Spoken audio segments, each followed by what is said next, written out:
बोल साचे दरबार की जय। बोल श्री नंदी निवासी भगवान की जय। बोल श्री स्वामी जी महाराज की जय। बोल वृंदावन बिहारी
रमण हरि बोल जय जय राधा रमण हरि बोल जय जय राधा रमण हरि बोल जय जय राधा रमण हरि बोल जय जय राधा रमण हरि बोल जय जय राधा रमण हरि बोल जय जय राधा रमण हरि बोल जय जय राधा रमण हरि बोल जय जय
शरणागत के आश्रय स्थल मैं आपकी शरण में आई हूँ। मेरे प्रणाम को स्वीकार कीजिए, मेरे नमन को स्वीकार कीजिए। बोलो वृंदावन बिहारी लाल की जय।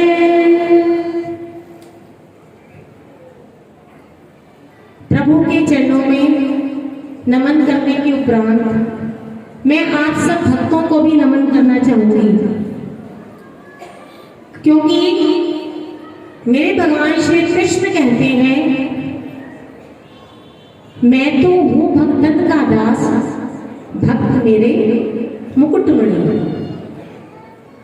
भगवान कहते हैं कि मैं तो भक्तों का दास हुआ करता हूं और भक्त मेरे मुकुटमणि हुआ करते हैं। कितना सुंदर नाता है भगवान और भक्त का। भक्त का जीवन भगवान की कथा के बिना अधूरा रहता है और भगवान की कथा उसके भक्त के बिना अधूरी रहती है। तो इसलिए इस भगवान श्री कृष्ण के दिव्य पंडाल में आप सब भक्तों को मेरा नमन, मैं आप सबका हार्दिक अभिनंदन करती हूँ, हार्दिक अभिवादन करती हूँ। मैं अपने गुरुदेव श्री स्वामी जी महाराज जी, श्री महाराज जी और श्री बाबा जी महाराज जी की कृपा से इस कार्य को सेवा मानकर इस मंच पर आसीन हुई हूं।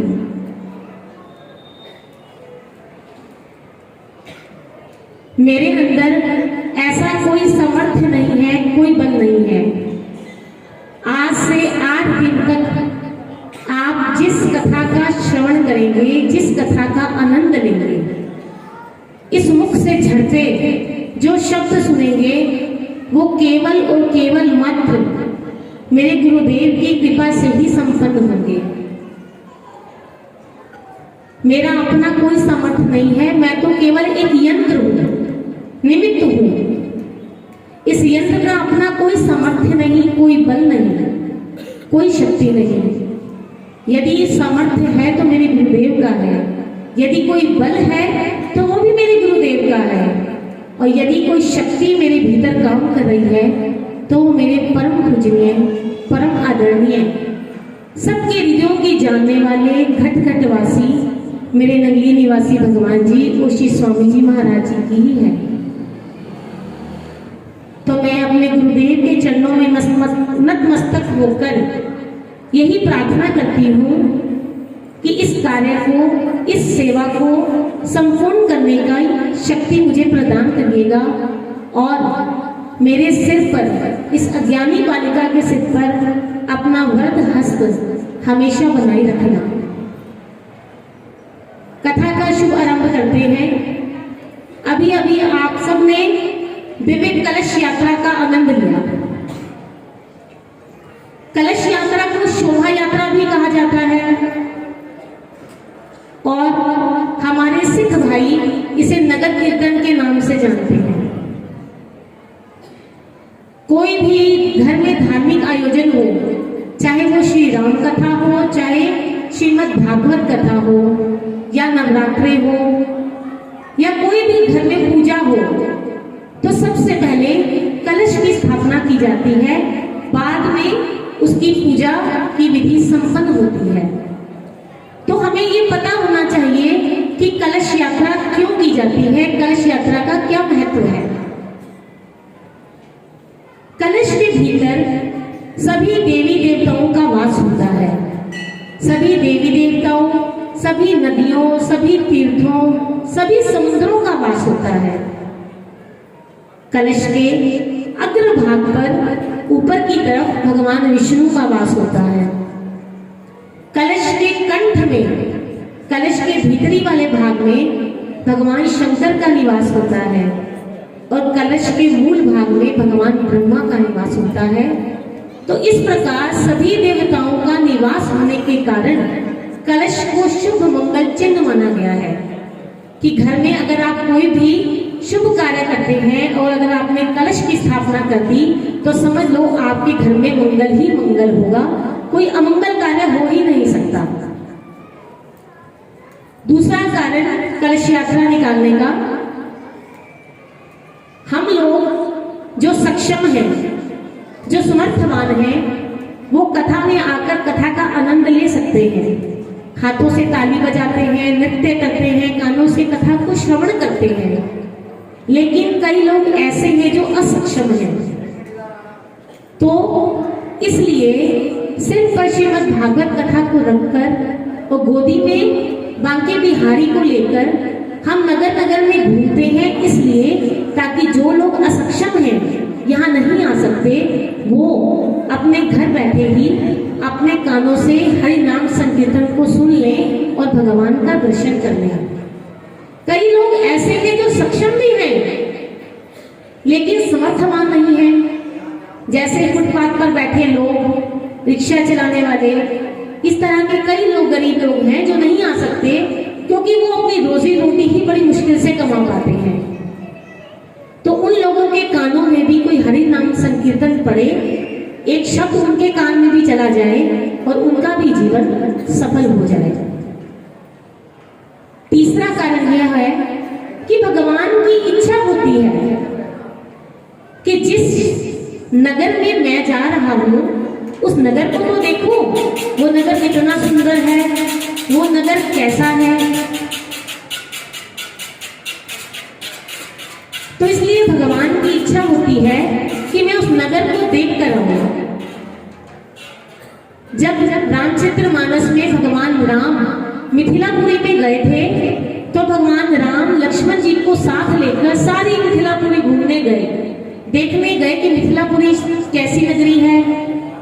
और भगवान श्री कृष्ण जब द्वापर युग में आए तो जब मथुरा गए तो अपने गोप ग्वालों को साथ लेकर सारी मथुरा नगरी घूम कर आए। तो इसलिए भगवान की इच्छा होती है कि जिस नगर में भागवत कथा हो रही है मैं उस नगर का दर्शन कराऊं और सबको दर्शन दे भी आऊं। चौथा कारण, कलश हमारी मानव देह का भी प्रतीक है। जिस प्रकार इस शरीर के अंदर वो चैतन्य आत्मा, वो प्रकाश भगवान का जो है, अगर वो ना हो तो इस शरीर का कोई मूल्य नहीं है। इस प्रकार घड़े में भी अगर जल ना हो तो घड़े का कोई मूल्य नहीं है। खाली घड़ा घर में रखना अशुभ माना जाता है। जिस प्रकार घड़े की महत्ता जल से है, उसी प्रकार इस मानुष की महत्ता भी उसके भीतर वो चैतन्य आत्मा से है। ये घड़ा हमें संकेत दे रहा है, ये कलश हमें बता रहा है कि जिस प्रकार मेरे भीतर जल है, इस प्रकार तुम सबके अंदर भी वो परम पिता परमात्मा का प्रकाश है, वो चैतन्य आत्मा है। उसे जानो, उसे पहचानो। तो ये जो श्रीमद् भागवत कथा का आयोजन किया गया है, ये उसे जानने और पहचानने के लिए ही किया गया है। आइए हम सब श्रीमद् भागवत कथा को श्रवण कर अपने जीवन को सार्थक बनाएं। और जीवन सार्थक हो गया तो मृत्यु तो स्वयं ही मंगलमय हो जाती है। वह ईश्वर इस सृष्टि का रचनाकार है और हम उसके नन्हे से कण हैं। वह पूरी सृष्टि का पालन करता है और हम जीवन पालने में झूलते नन्हे से बालक हैं। वह सर्वसमर्थवान है और हम सामर्थ्यहीन हैं। वह कुशल खेवैया है और हम भव सागर में डोलती नैया है। वह अनंत ज्ञान है और हम बुद्धि के सीमित दायरों में फंसे हुए भटकते जीव मात्र हैं। वह प्रेम का लहलाता सागर है और हम प्रेम पिपासु हैं। वह मोक्ष स्वरूप है और हम मोक्ष के अभिलाषी हैं। हम सब मोक्ष अभिलाषियों पर प्रभु की असीम कृपा हुई कि हमें श्रीमद् भागवत कथा को श्रवण करने का सुअवसर प्राप्त हुआ है। हम यहाँ क्या करने आए हैं, कोई बताएगा?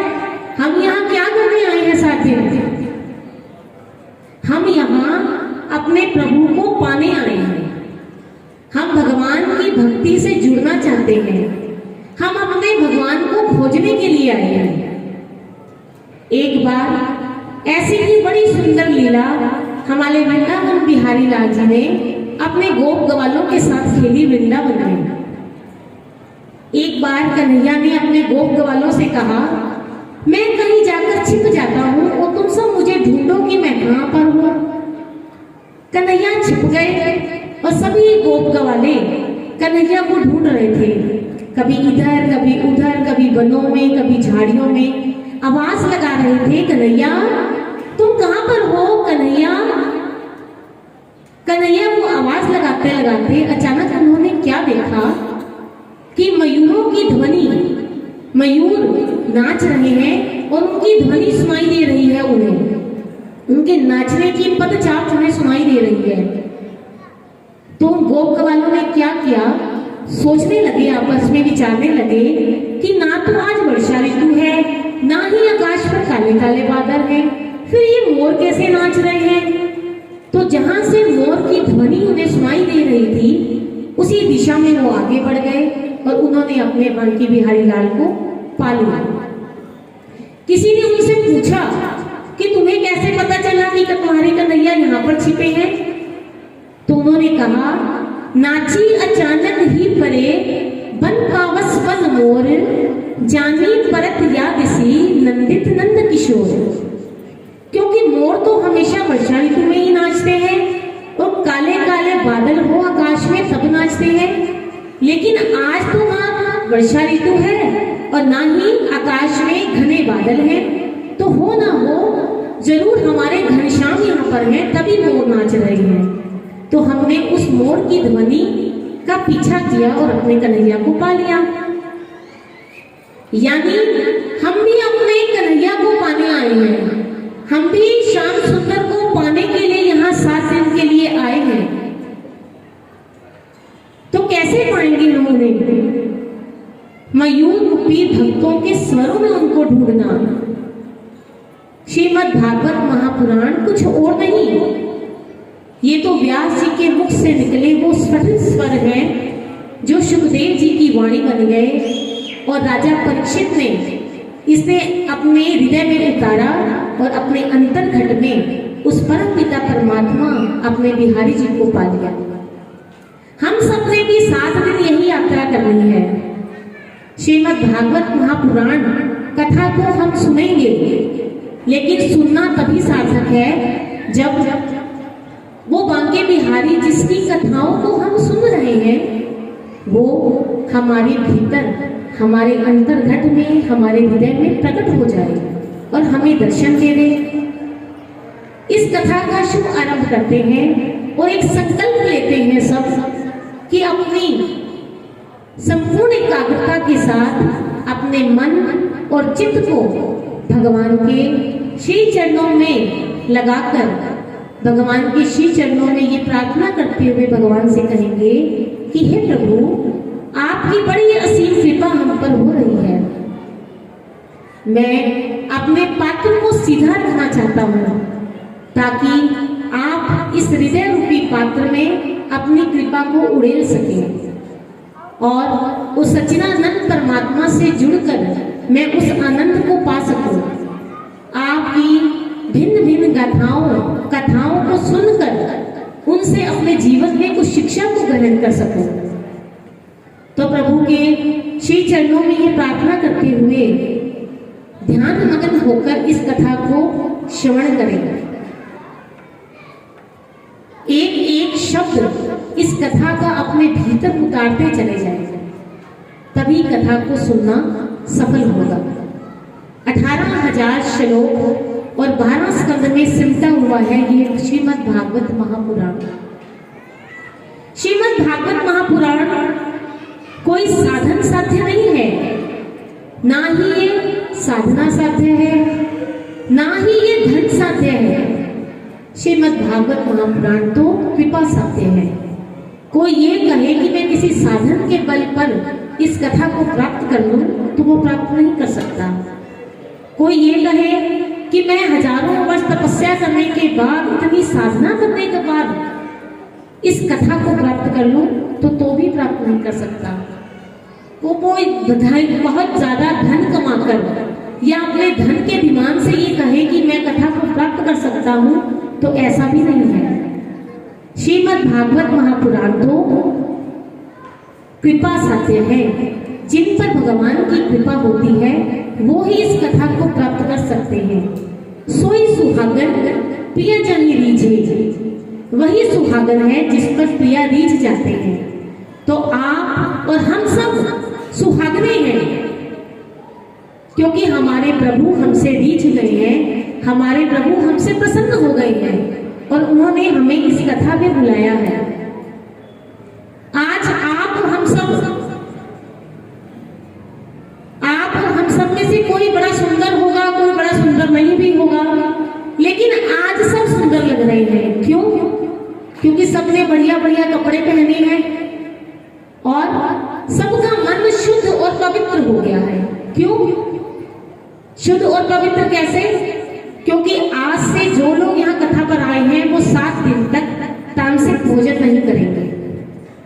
ये संकल्प लेते ही हमारा मन शुद्ध हो जाता है और दिन रात सोते जागते उठते बैठते कथा का चिंतन बना रहता है। कथा पर जाना है, ये काम जल्दी से कर लो, ये ऐसे कर लो, वो वैसे कर लो। तो जहाँ भगवान की बात होती है वहाँ अपने आप ही मन शुद्ध होता है। जो काम हम भगवान को समर्पित करके करते हैं वहाँ मन की शुद्धता आ जाती है। दिन रात यही लगन लगी रहेगी कि हमें कथा में जाना है, तो मन शुद्ध हो गया और हम सब उस कथा का ही समूह बन जाते हैं, भगवान का ही समूह बन जाते हैं। क्यों? क्योंकि हमारे भगवान हम पर रीझ गए हैं, हमारे भगवान हमसे प्रसन्न हो गए हैं। वैसे आप किसी के पास बैठो तो आपको शायद कोई आनंद नहीं आएगा, क्योंकि हर लोग अपनी गृहस्थी की ही बातें करते हैं, इधर उधर की बातें करते हैं। लेकिन अगर आप कथा के प्रेमी के पास जाकर बैठ जाओ तो आपको परम सुख की प्राप्ति होती है, परम आनंद की प्राप्ति होती है।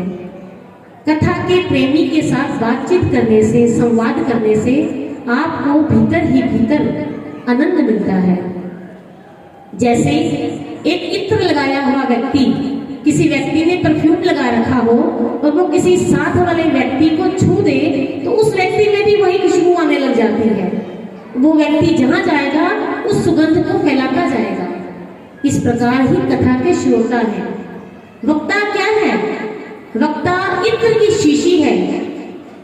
व्यासपीठ से आप सब पर इत्र छिड़काया जा रहा है। आप सब उस इत्र की खुशबू से सुगंधित होते जा रहे हो और जहां जहां आप जाओगे, जिस जिसके पास आप बैठोगे, उसे भी इसी सुख से, इसी आनंद से सुगंधित कर दोगे।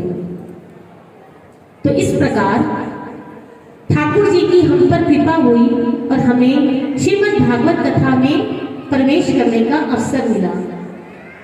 ये कथा वैसे किसी को प्राप्त नहीं होती। बड़े जन्मों के पुण्य भाग जब हमारे जागते हैं तो ये कथा मिलती है। और मान लो अगर किसी को मिल भी जाए तो उसके पल्ले नहीं पड़ती, उसको समझ नहीं आती। कथा सुनना हर एक के बस की बात नहीं है। कथा मिलना सबके सौभाग्य में नहीं होता। रावण कुलसत्य परिवार में, खानदान में उसने जन्म लिया। वेद और शास्त्रों का ज्ञाता था, व्याकरण का विद्वान महापंडित था और भगवान शंकर का उपासक था। इतना कुछ होने पर भी रावण की जो वृत्ति थी वो राक्षसी ही रही है, क्योंकि उस पर भगवान की कृपा नहीं थी।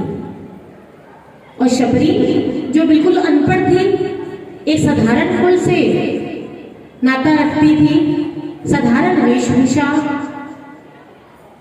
कोई ज्ञान नहीं, लेकिन भगवान उसके जूठे बेर खाने पर विवश हो गए। क्यों? क्योंकि उस पर भगवान की कृपा थी। तो ये जो भागवत महापुराण है ये कृपा साध्य है। ये कृपा से ही प्राप्त होता है, बिना कृपा के ये प्राप्त नहीं होता। श्री महाराज जी आश्रम पर कभी राम कथा का आयोजन करते हैं, कभी श्रीमद् भागवत कथा का आयोजन करते हैं, कभी सावन के महीने में ओम नमः शिवाय का पाठ, कभी सत्संग, कभी कीर्तन, कुछ ना कुछ चलता रहता है। वो क्यों चलाते हैं? ताकि हम भगवान के योग्य बन सके, हम भगवान के लायक हो जाए। भगवान इसीलिए ही हमें कथा में लेकर आते हैं। कथा को श्रवण करने से हमारा मन शुद्ध हो जाता है और हम भगवान के योग्य बन जाते हैं। भगवान ने कहा है, निर्मल मन जन सो कोई पावा, वही कपट छल छिद्र न भावा। मन शुद्ध होगा तभी तो परमात्मा मिलेंगे। और ये आयोजन इसीलिए किए जाते हैं कि हमारा मन शुद्ध हो जाए। ये दिव्य पंडाल भगवान श्री कृष्ण का एक क्लासरूम है।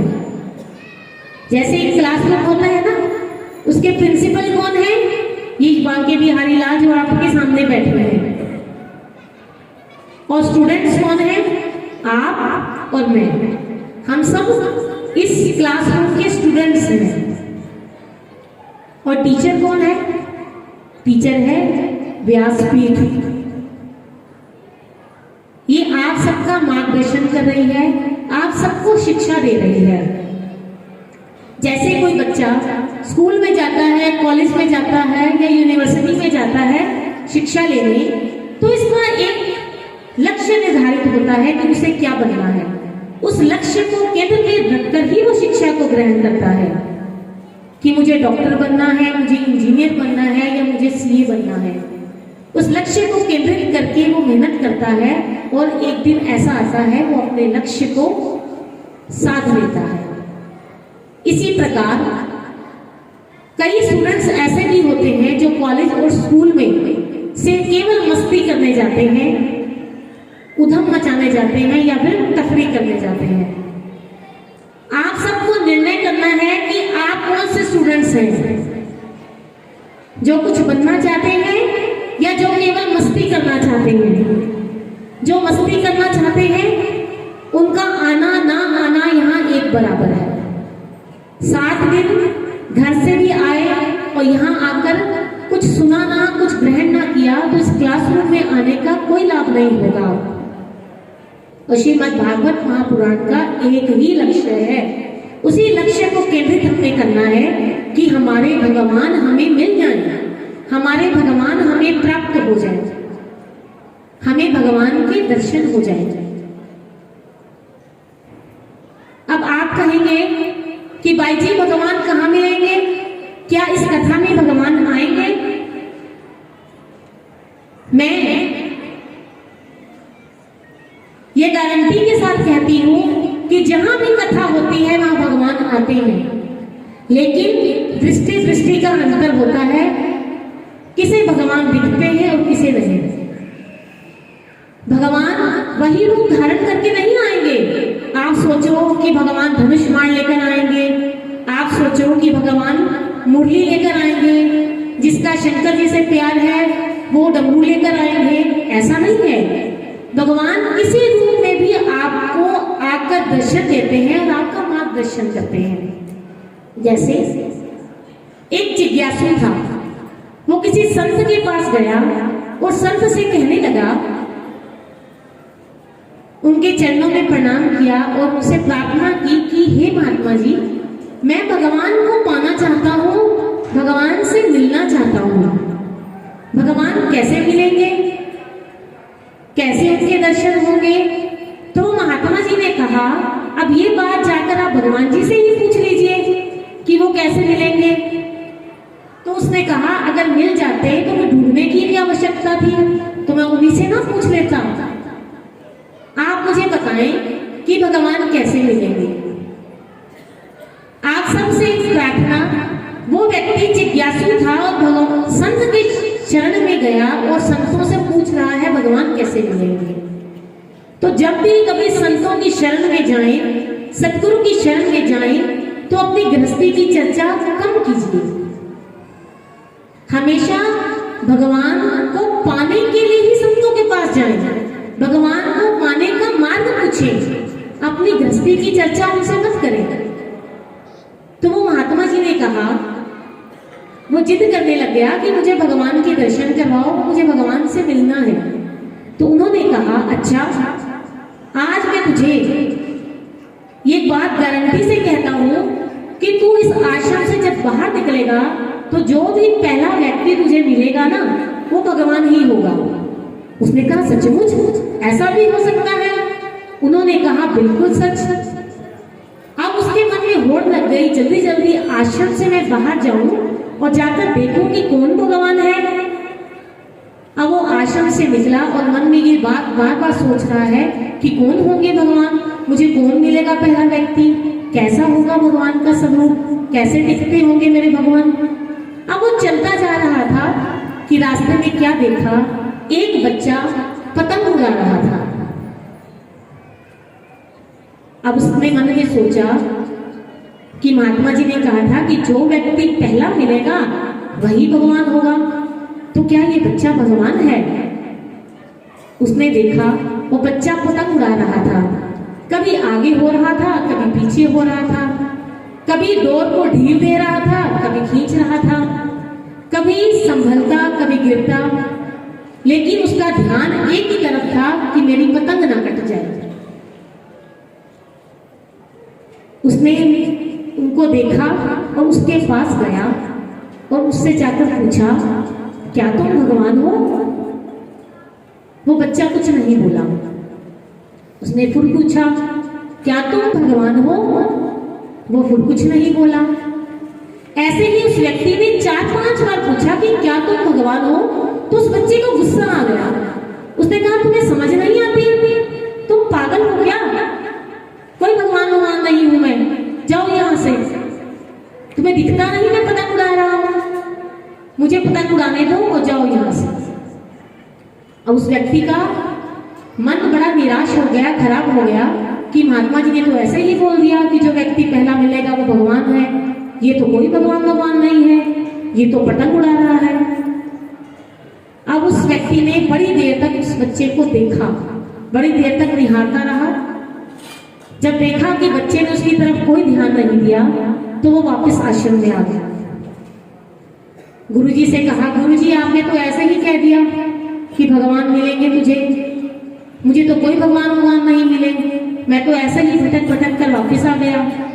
गुरुजी ने पूछा, सच में तुझे कोई भगवान नहीं मिले? उसने कहा, नहीं मुझे तो कोई भगवान नहीं मिले। तो गुरुजी ने कहा, कोई तो व्यक्ति तुझे मिला होगा? उसने कहा, हाँ एक बच्चा मिला था, वो पतंग उड़ा रहा था, पर वो भगवान भगवान नहीं था, वो तो अपनी पतंग उड़ाने में ही मस्त था, उसे होश थी तो बस एक ही कि मेरी पतंग ना कट जाए। तो गुरुजी ने कहा, तूने उसे ध्यान से देखा था? उस व्यक्ति ने कहा, हाँ जी बड़े ध्यान से देखा।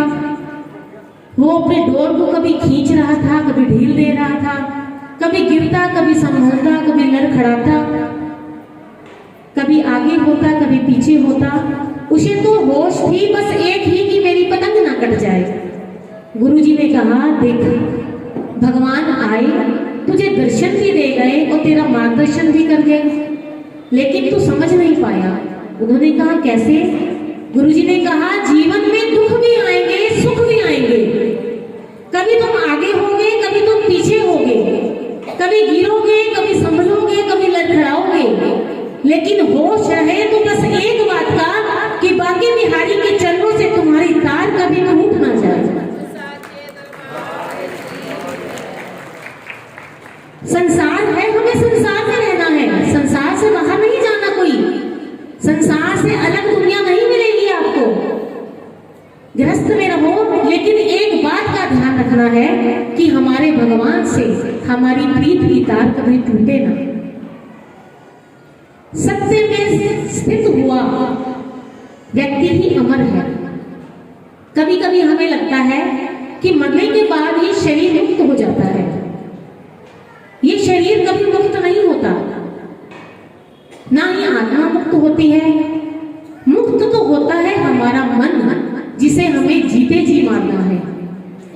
शरीर तो पहले से ही मरा हुआ है और आत्मा तो परमात्मा के होने से पहले ही मुक्त है। तो कौन मुक्त हुआ? मन। हमें अपने मन को मुक्त करना है। भगवान श्री कृष्ण ने श्रीमद् भागवत महापुराण के 11वें अध्याय में श्री कृष्ण ने उद्धव से कहा कि हे उद्धव, जो मन संसार में लगा हुआ है वही बंधन का कारण है। जो संसार को छोड़कर, जग के सहारे छोड़कर मेरे चरणों से लग गया है, मेरे पास आ गया है, वो मोक्ष का खुला दरवाजा है, वही मुक्ति का द्वार है। तो ये बात मैं आपको इस व्यासपीठ से गारंटी से कहती हूँ कि 7 दिन में अगर आप मन चित्र एकाग्र करके प्रभु की लगन में अपने मन को लगाकर इस कथा को श्रवण करेंगे तो बांके बिहारी आपको यहीं पर ही मिलेंगे।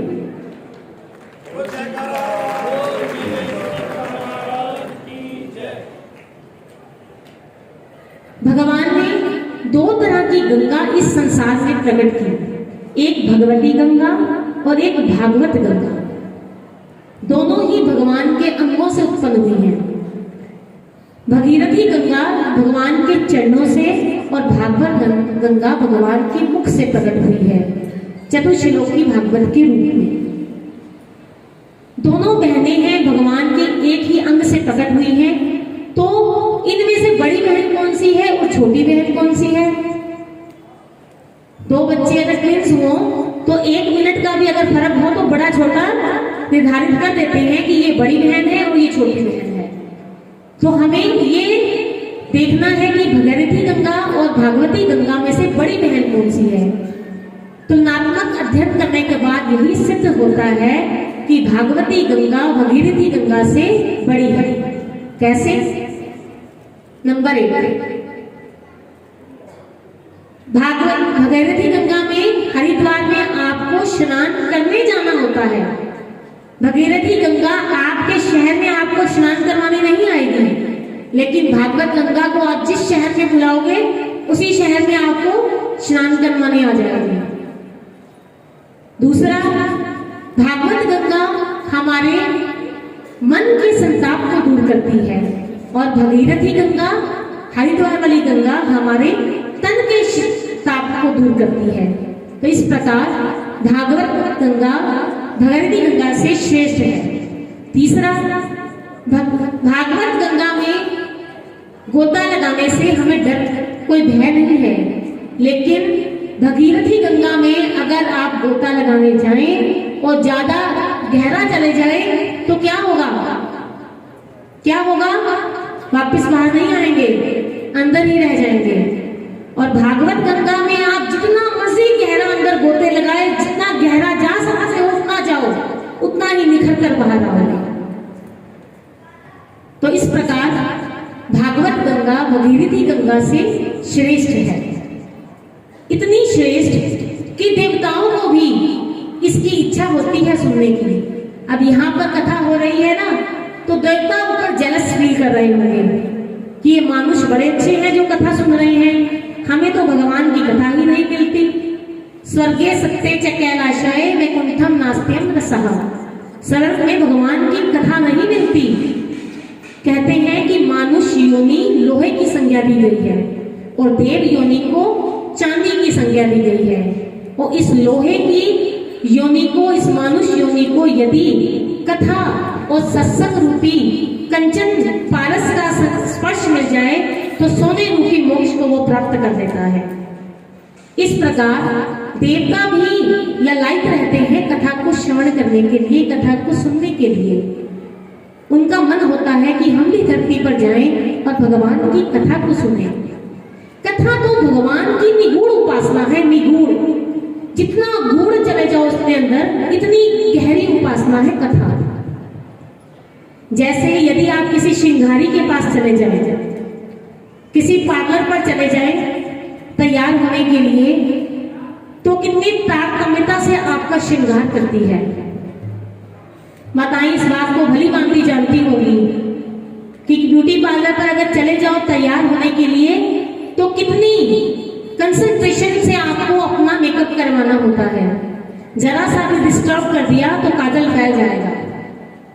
हिलना नहीं, डुलना नहीं, पानी की प्यास लगी है तो पानी भी नहीं पीना, फोन आया है तो फोन भी नहीं सुनना, इतना कि पलक भी नहीं झपकना।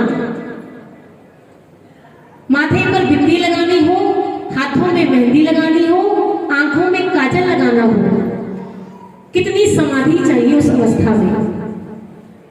इसी प्रकार कथा भी हमारा श्रृंगार करती है। अपनी बिटिया को तैयार करती है, तैयार करके जब किसी लड़के के सामने लेकर आती है तो उसे होता है कि मैं अपनी बिटिया को इतना सुंदर तैयार करूं कि उसके रूप को देखकर वो लड़का पहली नजर में मेरी बिटिया को पसंद कर दे। इसी प्रकार कथा रूपी मैया अपने श्रोता का श्रृंगार करती है। कैसे? श्रवण के कुंडल पहनाती है, हाथों में कीर्तन के कंगन पहनाती है, पैरों में नृत्य के नुपुर पहनाती है, आंखों में भगवान के दर्शन की लालसा के दिव्य काजल को विराजित कराती है, माथे पर वृंदावन की भाव रज को अविराजित करवा देती है और होठों पर राधा कृष्ण के नाम के संकीर्तन को अविराजित कराती है। और वेशभूषा, लहंगा कौन सा होगा? वेशभूषा होगी संतों की कृपा की वेशभूषा को हमें पहनाती है। जैसे एक माँ अपनी बेटी का श्रृंगार करती है और कहती है मेरी बेटी सज जाए, और वो बेटी जब सज जाती है तो उसे एक पुरुष पसंद कर लेता है, और जब एक कथा का श्रोता सज जाता है इन सब आभूषणों से तो उसे परम पिता परमात्मा पसंद कर लेता है। तो हमें अपने मन को सुंदर बनाना है। तन को सुंदर बनाइए, मना नहीं है, सब कुछ करिए, कोई मनाही नहीं है, लेकिन तन के साथ साथ हमें अपने मन को भी सुंदर बनाना है, और मन को सुंदर ये कथा ही बनाती है। एक बार सिकंदर के गुरु अरस्तु और अरस्तु के गुरु सुकरात जो प्रसिद्ध दार्शनिक हुए हैं विश्व के, एक बार वो बड़े कुरूप थे, शक्ल सूरत से सुंदर नहीं थे, बहुत कुरूप थे, रंग भी बहुत काला था उनका। एक बार वो शीशा देख रहे थे, तो जैसे ही वो शीशा देख रहे थे उनके एक शिष्य ने उन्हें आईना देखते हुए देख लिया, तो शिष्य को हंसी आ गई। अब ये दृश्य सुकरात जी ने आईने में से देख लिया कि मुझे शिष्य ने देखा है और वो हंस रहा है। जैसे ही सुकरात जी की नजरें उस पर पड़ी तो उसका जो मुंह था लज्जा से नीचे हो गया, सिर शर्म से झुक गया। सुकरात जी ने कहा तुम शर्म से सिर क्यों झुका रहे हो? तो उसने सारी बात बता दी कि मुझे क्षमा कीजिएगा गुरुजी, आप सुंदर नहीं हैं और आप शीशा देखते हैं। तो उन्होंने कहा मैं शीशा इसलिए देखता हूं कि जो मेरे तन की करूपता है मैं अपने मन को इतना सुंदर बना लूं, इतना सुंदर बना लूं कि तन की करूपता ढक जाए मेरे मन की सुंदरता से। तो शिष्य ने कहा फिर सुंदर लोगों को तो शीशा देखना ही नहीं चाहिए। उन्होंने कहा नहीं, सुंदर लोगों को तो शीशा जरूर देखना चाहिए। शिष्य ने कहा क्यों? तो उन्होंने कहा सुंदर लोग इसलिए आईना देखें, इसलिए शीशा देखें कि वे संकल्प लें कि हमारे जीवन में कभी कोई ऐसा गलत कर्म ना हो जाए जिससे हमारे तन की सुंदरता को धब्बा लग जाए। तो इसलिए उन्होंने आईना देखा। तो हमें अपने मन को सुंदर बनाना है। मन कब सुंदर बनता है? जब हम भगवान के सत्संग में जाते हैं, भगवान के नाम का संकीर्तन करते हैं, ताली बजाते हैं और नृत्य करते हैं, तो हमारा मन सुंदर हो जाता है और उस सुंदर मन में बांके बिहारी अपने आप ही प्रकट होकर आ जाते हैं। तो आज हम जिस भागवत महापुराण को श्रवण करने जा रहे हैं उसका अर्थ भी हमें मालूम होना चाहिए। भा क व व त 4 शब्दों के मिश्रण से बना है भागवत। भा मैंने भाव सहित जो भगवान को अर्पण की जाए वही भक्ति है। ग मैंने ज्ञान, ज्ञान किस चीज का? अपने स्वरूप का ज्ञान। हम धरती पर क्यों आए हैं, हमें भगवान ने धरती पर क्यों भेजा है, उसका क्या मकसद है, अपने स्वरूप का ज्ञान। वह मैंने वैराग्य। वैराग्य पर अगर हम बैठकर चर्चा करें तो घंटों बैठकर वैराग्य पर चर्चा कर सकते हैं। वैराग्य क्या है? वैराग्य घर छोड़ने को वैराग्य नहीं करते, वैराग होने की, लेने की चीज नहीं है, वैराग तो होने की चीज है। और वैराग कब होता है? या तो हमें संसार का अनुभव हो जाए, या हमें भगवान का अनुभव हो जाए, या संसार की अनुभूति हो जाए, या भगवान की अनुभूति हो जाए। मीरा को भगवान की अनुभूति हो गई थी, तो उसने राजा भोज के महलों का त्याग कर गली गली घूमने लगी और भगवान के नाम का संकीर्तन करने लगी और नाचने लगी, और उसने भगवान को पा लिया। और गौतम बुद्ध को संसार का अनुभव हो गया। रथ पर जा रहे थे, अपने साथी से पूछा, ये जो आगे यात्रा जा रही है, ये किस चीज की जा रही है? तो उन्होंने कहा कि एक बूढ़ा व्यक्ति